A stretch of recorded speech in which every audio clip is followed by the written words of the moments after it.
আসসালামু আলাইকুম। সম্মানিত সুধী সবাই কেমন আছেন? আল্লাহ সুবহানাহু ওয়া তাআলার নিকট শুকরিয়া জ্ঞাপন করছি। প্রিয় বন্ধুগণ, ওমান থেকে গতকালকে আমাদের একটা ফ্লাইট ছিল। উনি যেতে পারেনি। বিকজ অফ কুয়েতে উনার ট্রানজিট ছিল।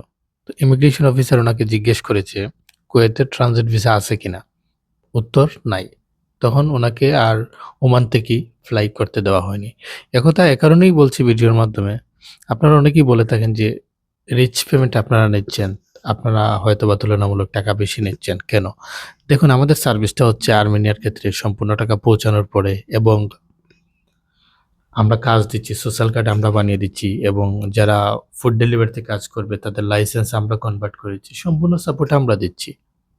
এই জায়গা থেকে যদি আপনি আমাদের সার্ভিস না নেন তাহলে অবশ্যই আপনি ভুল করবেন। সেনজেনের জন্য কাতার থেকে আমরা ১৪ দিন প্রসেসিং সময় নিচ্ছি। এটা আসলে প্রত্যেকদিন বলতে হবে ব্যাপারটা এরকম না। আপনারা জানেন আমাদের প্রসেস সম্পর্কে, ঠিক আছে? সো ভালো থাকবেন, সুস্থ থাকবেন। আল্লাহ হাফেজ।